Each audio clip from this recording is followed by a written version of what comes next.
ngo amera nk'ucitse intege cyangwa nk'ushiriwe, ngo yumvishe ijwi rya Yezebeli avuga ngo azahiga ubugingo bwe, ngo bimutera ubwoba arahunga cyane, ngo yumva nta kindi kintu gisigaye, yumva yisigarije kwipfira. Imana ishimwe cyane. Rero ibi bintu byabaye kuri Eliya, ntago ari Eliya gusa byabayeho, n'abantu b'Imana natwe ubwacu bijya bitubaho, tukagera mu gihe cyo gushirirwa. Umuririmbyi yararirimbye aravuga ngo Uwiteka ngo mwami ngo mamavuta ngo more naka, ngo ne gucika intege, ngo nsukeho amazi ngatemba, ngo amavuta ngo atembe nk'umwuzure.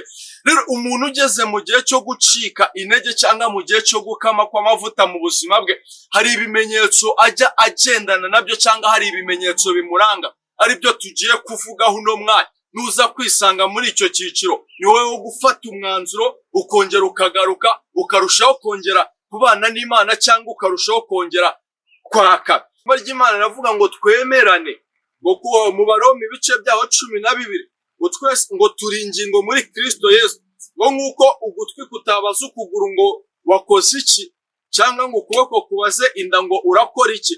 Ukuboko gushoboye guterura ariko inda ntishoboye guterura, ijisho rishoboye kureba ariko ntirishoboye kumva, ugutwi gushoboye kumva ariko ntigushoboye kureba. Rero ngo no muri Kristo Yesu ngo ni gutyo tumeze, ngo turi ingingo zigize umubiri wa Kristo. None umuntu maze urimo urashirirwa cyangwa washiriwe, ibyo ntago abyumva, ntago abiha agaciro, ahubwo muri we atangira gupinga, kumva niwe muhanuzi uriho, akumva utamubonye ubuzima bwawe butahinduka, akumva niwe ufite gahunda yo kugenza ubuzima bwawe ashaka, ngo ibiboshye mu isi no mu ijuru ngo biba biboshye. Abenshi ugasanga bari no kwaturaho abantu amagambo mabi ngo kuko ngo batahuje nabo. Naratangaye cyane mbona n'itorero rimwe nzi bafunze, hari harimo abantu babaye abayobozi, babaye ba mwarimu, ariko bamaze kurifunga umushumba wabo yimukira kure. Noneho yimukiye kure ashaka ko bazajya bavaho bari ngo bakongera bakamusangayo. Babikora mu minsi mike, babikoze mu minsi mike, iyindi minsi ikurikiyeho babona birabavuna, ahubwo ngo n'ubundi byose ni ugusenga. Benshi bigira muri za ADEPR. Umushumba rero waba bimenye, tangira kubavuma imivumo, ngo bataye umurimo, ngo baramutereranye, gasigaye ngahagaze ari wenyine, basengera amasengesho mabi, ngo bataye umubyeyi, ibi n'ibindi byose bigendanye nk'ibyo ngibyo byose. Ariko ibyo nta kintu bizabatwara, kuko ntago babayeho kubw'ubushake bw'abantu, ahubwo babayeho kubw'ubushake bw'Imana. Rero ibi bintu iyo biri mu buzima bw'umuntu, bijya bibasha gufata ubuzima bwe bukamutwaza igitugu. Ibi byose nkubwiye bigendana n'ibintu bita kureka gusenga, gucika intege. Gasanga umuntu niba yariyirizaga ubusa, kwiyiriza nagakiriza, n'ubundi Imana ngo yakumva ibibazo bye. Gasanga niba yaratereraga imisozi, terera imisozi yarabiretse. Ariko ndagira ngo nkubwire ngo ongera usubire uko wahamagawe, ongera usubire mu bihe byo gusenga, ongera uhora usaba Imana amavuta, kugira ngo udatembanwa ukaba nk'abandi bose, we kuba igikatsi, ahubwo uhore umeze nk'usabwa ukenewe. Pawulo yaravuze ngo aho ngeze ngo narwanye intambara yo kwizerwa, ngo ndaterana ibipfunsi simusha, ngo ndagenda si nk'utazi yajya, ngo nta kindi ngo mbiciye ngo mbiciye ikamba ry'ubugingo, ngo ariko ngo meze nk'ibisukwa ku gicaniro. Nyemerera umere nk'ibisukwa ku gicaniro, ubuhanuzi bwawe abantu bahore babukeneye, vuga ubutumwa ryawe rihore rikenewe, naho abantu batakumva, ariko muri wowe bihore byaka. Umve muri wowe ishyaka watangiranye ryo kuvuga, ryo kubwiriza, umve ishyaka riracyakurimo. Umve ishyaka watangiranye ryo guhamya Kristo, umve iryo shyaka riracyari muri wowe. Ishyaka watangiranye muri korali ryongere ribe muri wowe, utitaye kuba kuvuga, utitaye kuba guca intege, kuko ujya kubijyamo. Hari n'abandi bari barageze muri icyo cyiciro, ariko abenshi ubu babigarutsemo. Wumve guhanura, wumve ni ibintu byawe. Mu yandi magambo, wumve Imana yaguhaye, urashaka ko zihora zaka muri wowe, urashaka ko zihora zifite umumaro. We kuba nka bya bikoresho by'inyumba Bibiliya ivuga ngo harimo iby'agaciro n'ibitari iby'agaciro. Nyemerera mu gihe gisa nk'iki ube uw'agaciro, ube uwo kwifuzwa, ube ukomeye, kugira ngo Imana irusheho gukomeza kubana nawe. Niba wari waracitse intege, niba wari warabitaye, ndagira ngo nkubwire ngo iki ni cyo gihe cyawe cyo kongera, kugira ngo wongere ubigarukemo. Nyemera we kuriganwa na Satani, nyemera wongere ugaruke uko wameze, kuko uko Imana yaguhamagaye umeze niko Imana igushaka. Nyamara wongera usubire mu muhamagaro, subiza amaso inyuma, wibuke aho Imana yagukuye, wibuke ibyo yagutambukije, wibuke intambara yakurwaniriye, wibuke uburyo yabanye nawe baragutaye, wibuke uburyo yakugize ukomeye mu muryango, wibuke ibyo yasezeranye n'ubuzima bwawe. Wongera ugire umutima wo kongera kubana n'Imana, wongera ugire umutima wo kongera guhagarara mu nshingano Imana yaguhaye. Niba wari umushumba, ongera ugaruke mu bushumba. Niba wari umuhanuzi, ongera ugaruke mu buhanuzi. Nicyo Imana irimo irabingingira. Ijambo ry'Imana ravuga ngo uno munsi mwumva ijwi ryayo, ngo nimwinangire imitima, ngo nka bamwe binangiye imitima ubwo batambukaga muri Egiputa cyangwa igihe bari mu butayu. Nyemera we kwinangira umutima.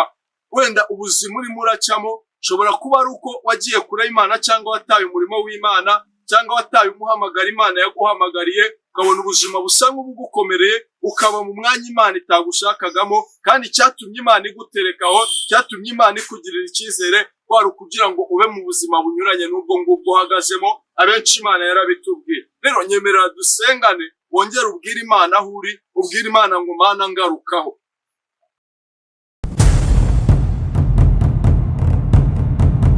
Tubanje kubasuhuza abakunzi bacu tubana buri munsi, ndabashuje mu izina ry'Umwami wacu Yesu Kristo.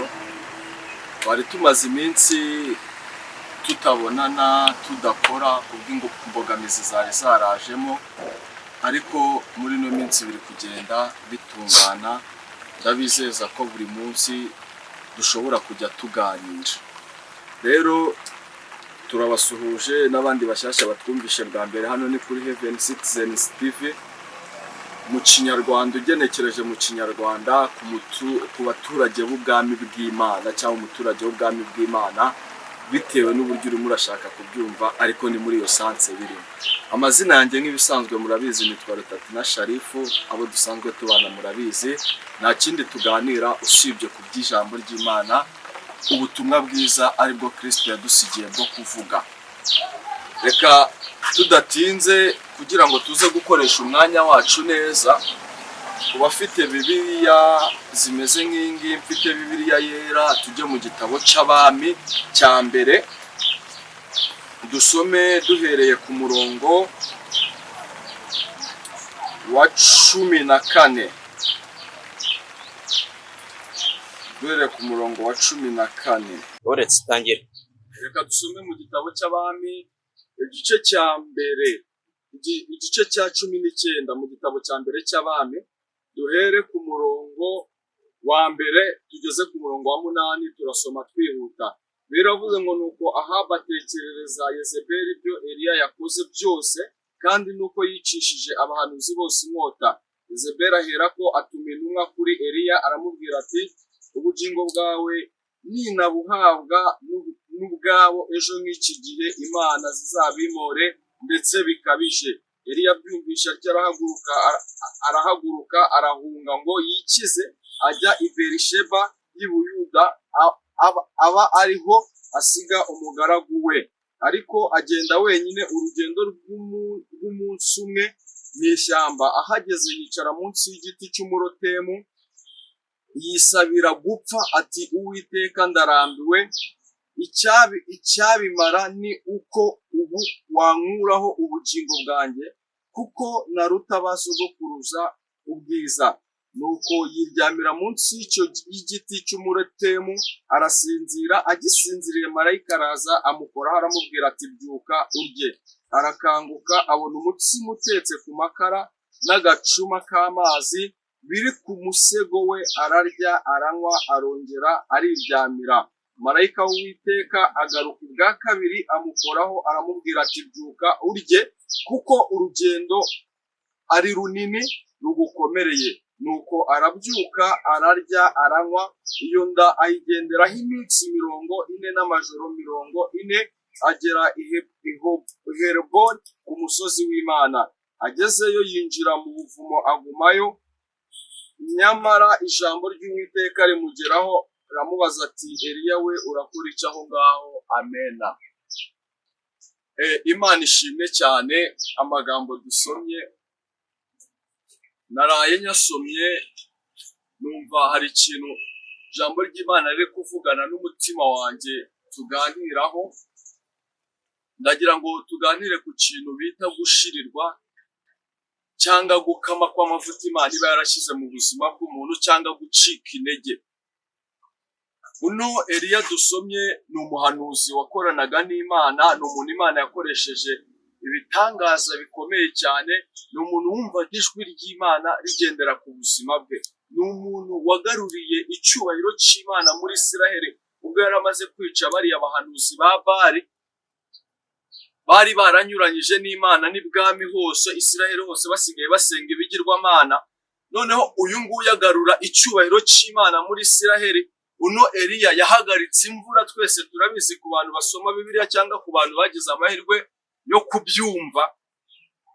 Noneho amaze guhura n'iki kintu, yari ari mu bihe byiza by'imbaraga, mu bihe byo gukorana n'Imana, mu bihe byo gukomeza akubahisha Imana cyane ngo, ariko akimara kwica abahanuzi ba Bayali, ikintu kijya kibaho gikomeye cyane, reka bari cyo duheraho. Ku muntu urimo uracika imbaraga cyangwa wabuze amavuta yari afite muri we yakamye, bijya bishoboka ko yacika intege akabivamo rwose, akamera nk'umuntu utarigeze abibamo rwose. Ukabona umuntu yari umuhanuzi ariko ugasanga ibintu byo guhanura yarabiretse, yabivuyemo. Ukibaza uno muntu yabitewe n'iki? Kari we muntu twafataga nk'intangarugero, abenshi ugasanga niwe watubwirije, ugasanga ari umushumba yaburaga itorero ry'Imana, ugasanga hari abana yareze ubungubu bahagaze neza mu murimo w'Imana, ariko kuko yahuye n'icyo gihe cyo gucika cyangwa cyo kubura amavuta muri we, agashirirwa, agakamirwa, none ugasanga nawe yabaye nk'abandi bose. Ugasanga umwe wabwiraga abantu amagambo abakomeza ntabwo akivuga amagambo abakomeza, ahubwo akubwira amagambo n'imbogamizi z'ibyo yahuye nabyo, ariko nta kindi kintu kiba kibitera. Imana ndagira ngo mbibutse ngo Imana siba yaramugiye kure, kuko Imana itajya ijya kure y'abantu, ahubwo iyo umaze gushirirwa ujya urangwa n'ikimenyetso cyo gushaka kuba kure y'Imana. Ushaka kuba kure y'Imana ute? Umwanya wose ufite uburira Imana umwanya. Iyo umaze kuburira Imana umwanya, Satani nawe ubwe aherako akaza akagenderera ubuzima bwawe. Ariko ijambo ritubwira ngo umwanzi yirirwa azenguruka ngo ashaka ngo uwo yanconcome. None iyo aje agasanga muri wowe uri kure y'Imana, ajya abasha kugufata, yamara kugufata akakuboha, akakuzirika wowe ubwawe, noneho ukabura n'ubwinyagamburiro, ugatangira wowe wayoborwaga n'umwuka w'Imana, wayoborwaga n'imbaraga z'Imana, wagiraga ishyaka ryo kuba mu by'Imana, ugasanga noneho umwanzi yafashe ubuzima bwawe, nibwo arimo aratwaza igitugu, arimo aragukoresha ibyo ashaka. Naratangaye kubona abantu bari abahanuzi barabaye abatingaye, abona umuntu yari umuhanuzi yabaye igisambo, babaye abasinzi, abandi bataye inzira y'Imana. Nta kindi kintu kibitera, kandi ibyo bintu bisangamo baba barigishije abandi kubireka. Arashirirwa, yamara gushirirwa ugasanga umwanzi aramuconcomeye, aramufasha, aramutwaye. Icyo ni ikintu cya mbere. Ikindi kintu cya kabiri kijya kiranga abantu barimo barashirirwa, bajya bagira igihe bita igihe cyo gusinzira. Ugasanga umuntu yarasinziriye muri we, kavuga ngo korari baravuga ngo abantu b'ino minsi ngo byagenze gutya, aho kugira ngo ubane nabo mu nzu y'Imana bakibanira nabo hanze, abantu bose babaye indyarya, muri bagasinzira, kasigara ngo hari abasengana nabo ngo kumva inzoka zirazamutse, hari abasengana nabo kumva ngo ntagifashwa kuko yageze mu gihe cyo gusinzira, kuko yashiriwe. Agashirirwa pe, agashirirwa agahinduka.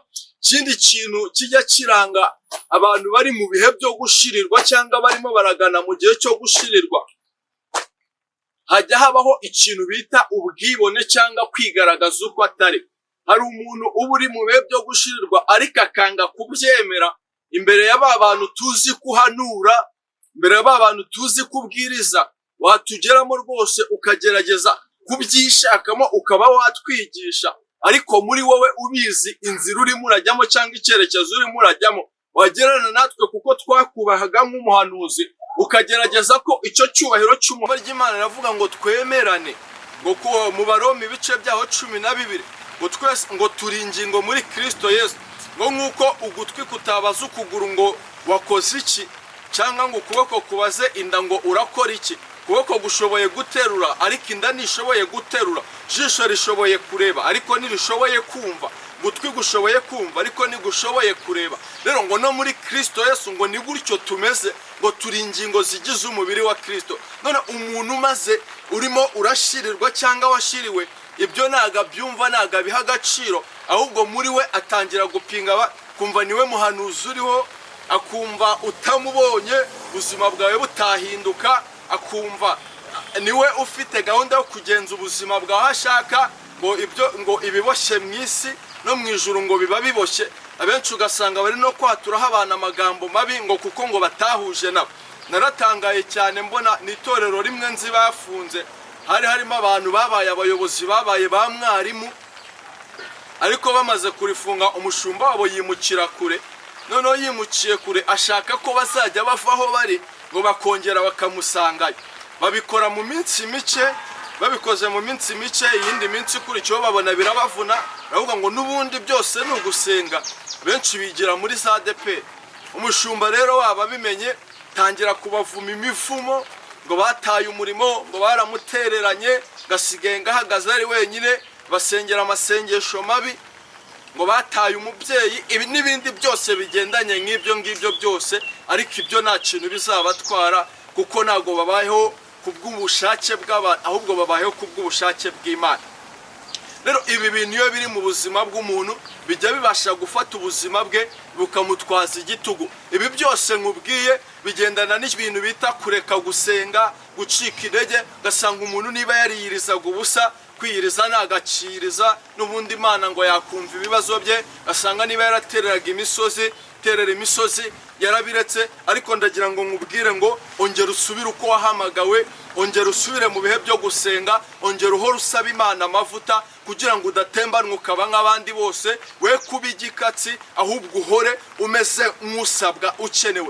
Pawulo yaravuze ngo aho ngeze ngo narwanye intambara yo kwizerwa, ngo ndaterana ibipfunsi simusha, ngo ndagenda si nk'utazi yajya, ngo nta kindi ngo mbiciye ngo mbiciye ikamba ry'ubugingo, ngo ariko ngo meze nk'ibisukwa ku gicaniro. Nyemerera umere nk'ibisukwa ku gicaniro, ubuhanuzi bwawe abantu bahore babukeneye, vuga ubutumwa ryawe rihore rikenewe, naho abantu batakumva ariko muri wowe bihore byaka. Umve muri wowe ishyaka watangiranye ryo kuvuga, ryo kubwiriza, umve ishyaka riracyakurimo, umve ishyaka watangiranye ryo guhamya Kristo, umve iryo shyaka riracyari muri wowe, ishyaka watangiranye muri korali ryongere ribe muri wowe, utitaye kuba kuvuga, utitaye kuba guca intege, kuko ujya kubijyamo hari n'abandi bari barageze muri icyo cyiciro, ariko abenshi ubu babigarutsemo. Wumve guhanura, wumve ni ibintu byawe. Mu yandi magambo, wumve Imana yaguhaye, urashaka ko zihora zaka muri wowe, urashaka ko zihora zifite umumaro, we kuba nka bya bikoresho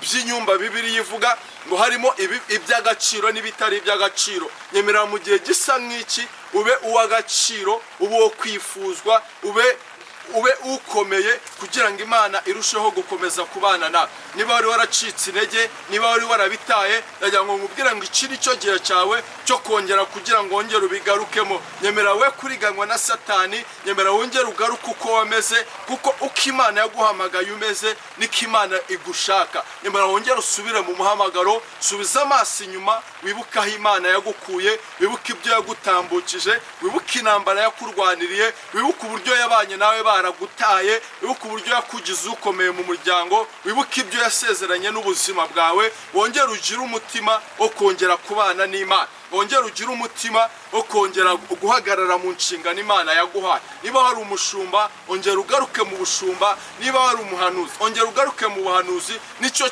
Imana irimo irabingingira. Ijambo ry'Imana ravuga ngo uno munsi nimwumva ijwi ryayo, ngo nimwinangire imitima, ngo nka bamwe binangiye imitima ngo ubwo batambukaga muri Egiputa cyangwa igihe bari mu butayu. Nyemera we kwinangira umutima, wenda ubuzima urimo uracamo shobora kuba ari uko wagiye kure y'Imana cyangwa wataye umurimo w'Imana cyangwa wataye umuhamagara Imana yaguhamagariye ukabona ubuzima busa nk'ubugukomereye ukaba mu mwanya Imana itagushakagamo kandi cyatumye Imana iguterekaho cyatumye Imana ikugirira icyizere kwari kugira ngo ube mu buzima bunyuranye n'ubwo ngubwo uhagazemo abenshi Imana yarabitubwiye. Rero nyemerera dusengane wongere ubwire Imana aho uri ubwire Imana ngo Mana ngarukaho, Mana ngarukaho, ongera ungirire icyizere, ongera unyambike umuhamagaro wawe, ongera ume gutinya ibyo natinyaga ne gukomeza gutinyuka.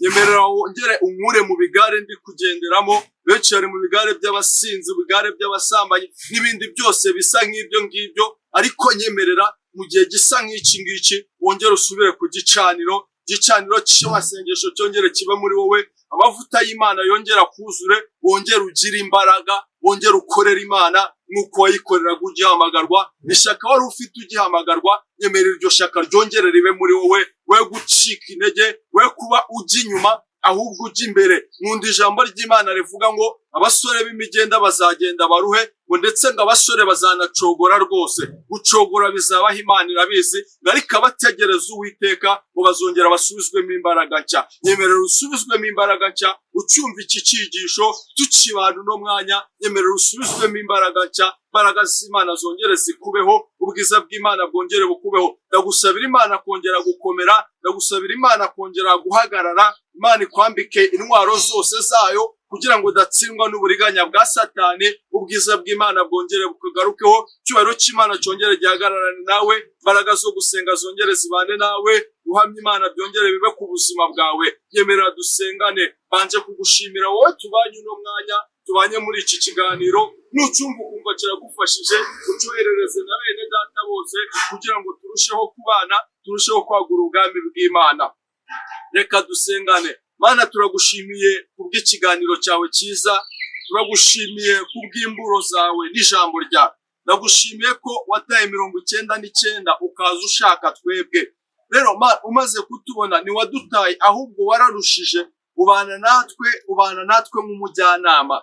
Nuno mwanya wongeye kugira inama abari barataye inshingano wabahaye, bari barabaye kure yawe bitewe no gukamirwa, nk'uko umugaragu wawe Eliya yari yarakamiwe agahunga, amavuta yarashize, agahunga, agasinzira, akagira ubwoba, akumva akeneye kumwiyicira.